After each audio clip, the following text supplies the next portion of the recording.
this episode, I'm making a continuous flow intersection. Or alternatively, it can be called a crossover displaced left turn. Not as catchy as continuous flow intersection, but that's its alternative name.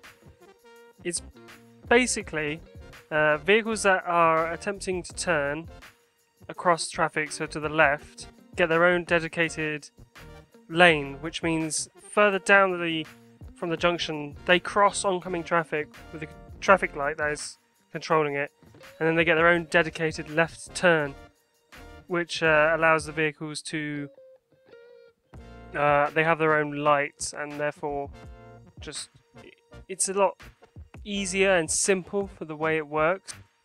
Now, part of this is the reason for a continuous flow intersection is because with high levels of traffic intersections, you have to accommodate the left turn for when you're driving on the right hand side of the road, which crosses the traffic. So the traffic must wait for it to be free.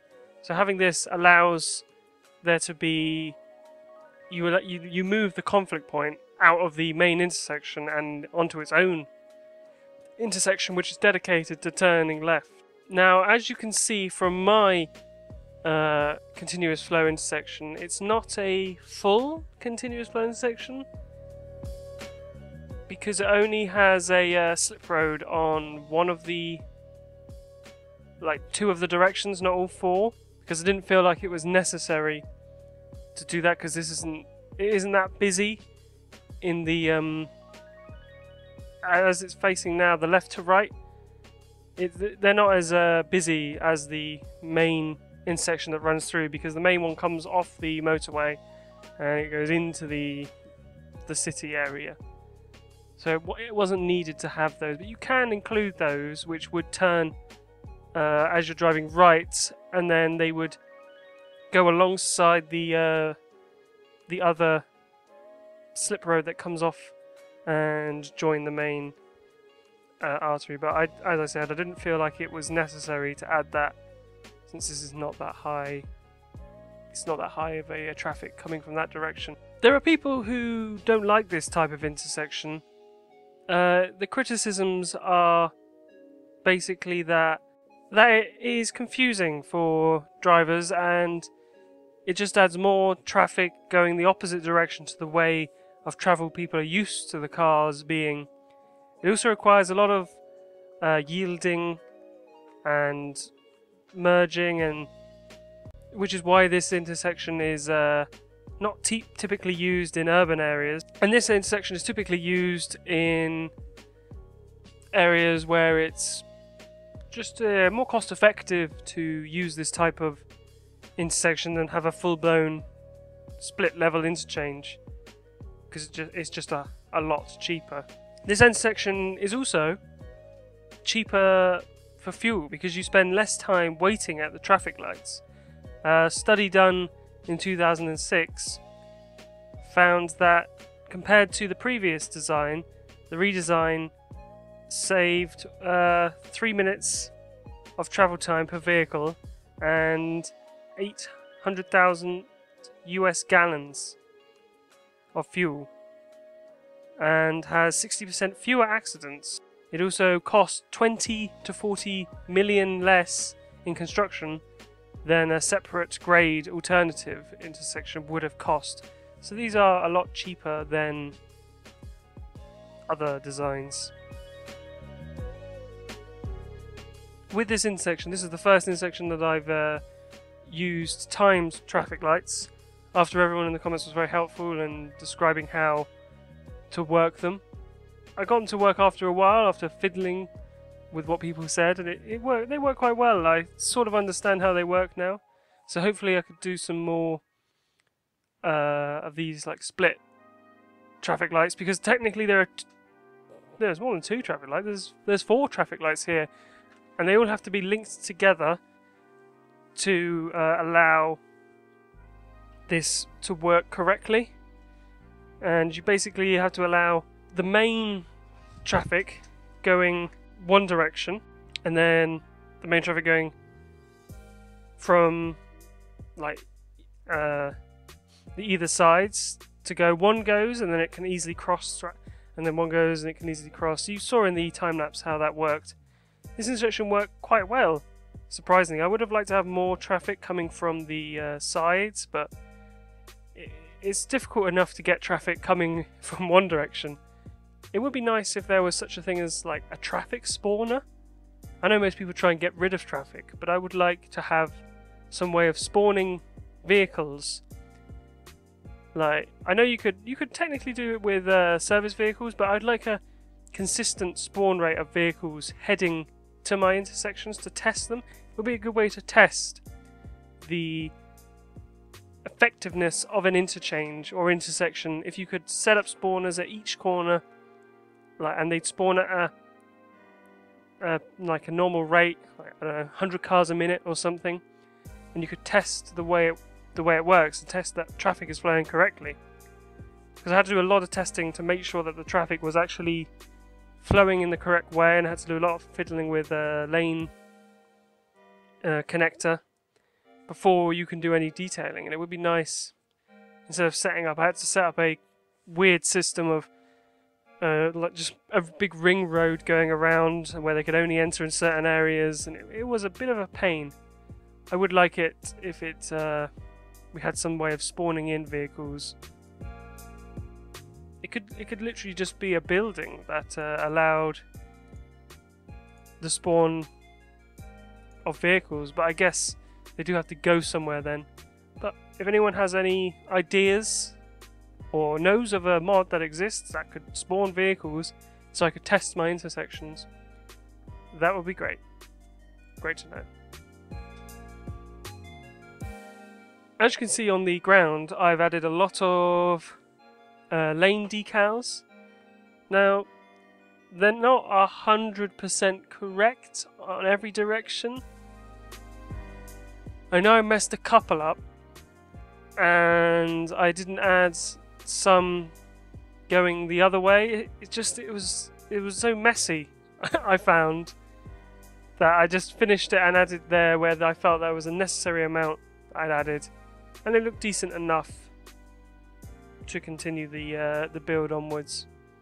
Now here I am adding some decoration in with some planters, and basically just creating a wall so that the pedestrians are protected from the traffic by a wall that is eventually filled up with some flowers that I add. I also add a lot of car parks and buildings around the outside. I was going to add in me adding these, but the problem is the video would be, I think it was something like 50 minutes long if I left in me adding in the buildings, like me and doing all the car parks. I'll probably do a separate video where I make a car park, or not necessarily a car park, it'd probably be a service station, as someone said in the comments. I'll probably do a service station, and that will include a car park. I could do a separate tutorial thing on how to make a car park with Ronix's decals, but it depends if I have enough time. I'll see. It's a good idea. I might do that. So watch this space. I might do a tutorial thing on car parks. Although I don't know if it's really necessary. If anyone really wants a tutorial on how to do these kind of car parks where they're darker than the normal concrete ones, just let me know. Leave a comment, and I'll see if I can do it. So I do a light sort of foliage and tree covering, because this is a very urban environment where this is built, so it didn't feel necessary to add that. So like the businesses have a couple trees and shrubs and bushes outside, and there's a bit of trees and foliage along the main intersection, which would be the city or the wherever this is. That would maintain it, just to keep it to look nice, but a level where it can be easily maintained, I feel, because cities and businesses are always looking to cut costs, so an easy way to maintain it would be just a small light covering of foliage, just to add to it. Now, there's not really much more to say on this episode. I hope you enjoyed it, and I will leave you with the time lapse, and I'll see you next time.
Yeah.